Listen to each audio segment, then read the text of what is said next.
Drejtori i Postës Shqiptare mbyll mandatin me 21 tender në minutat e fundit, mes tyre 2 kontrata luksoze për marrje makinash me qira nga kompanitë e bashkëshortit të kryebashkiakes së Durrësit. Në buletinin e datës 27 tetor 2025, Posta Shqiptare ka publikuar tenderet e fundit të Ardit Demirit përpara shkarkimit nga detyra. 2 prej tyre me vlerë 1.1 milion euro janë dhënë kompanisë Eurocar Rentals ShPK, që zotërohet de facto nga bashkëshorti dhe kunati i kryebashkiakes Emiriana Sako përmes një skeme të ricikluar me kompani fiktive rivale. Në orët e fundit të qëndrimit në detyrë, drejtori i përgjithshëm i Postës Shqiptare Ardit Demiri ka firmosur 21 tender publik, një valixhe kontratash për klientët e pushtetit dhe përfituesit politik që e kanë mbajtur në post. Ndërta, 2 tender për marrje makinash me qira me vlerë të përbashkët 1.160.000 euro janë dhënë përmes një skeme që përfshin familjarët më të afërt të kryetares së Bashkisë së Durrësit, Emiriana Sako. Sipas dokumenteve të publikuara në buletinin e prokurimeve publike më 27 tetor 2025, kompania Eurocar Rentals ShPK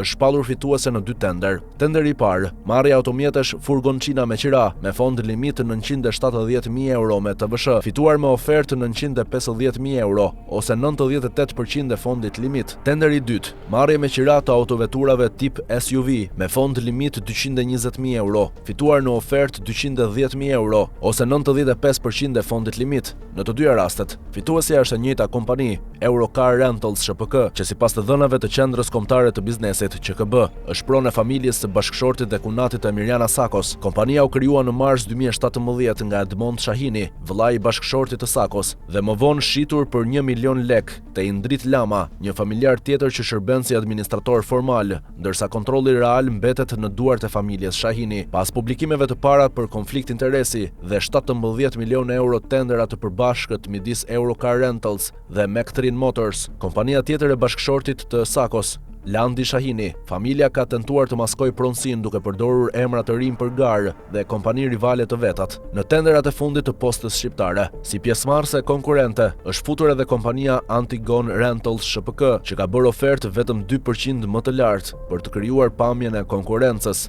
ndërsa faktikisht është filiali i të njëjtit grup familjar me të njëjtën adresë dhe staf operativ. Burime nga brenda Postës Shqiptare konfirmojnë se këta tender janë nënshkruar ditët e fundit përpara shkarkimit të Ardit Demirit, në mënyrë që të mos bllokoheshin nga drejtori i ri.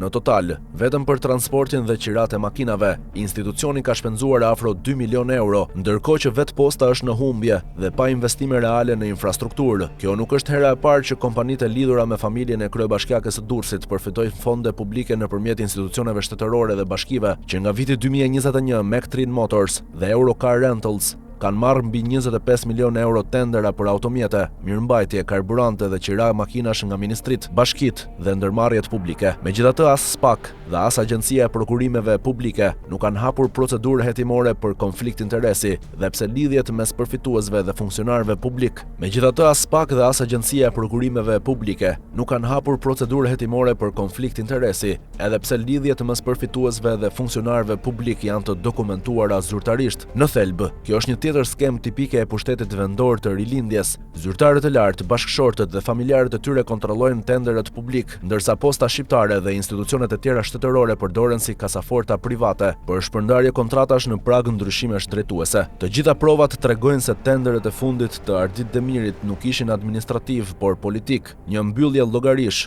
dhe shpërblimi miqve të sistemit, përpara se drejtoria të ndryshojë duar. Dhe si gjithmonë, fituesi përfundimtar është i njëjti rreth pushtetit, që lidh Tiranën me Durrësin, aty ku qarkullojnë makinat pa garë, tenderat pa transparencë dhe drejtuesit pa përgjegjësi.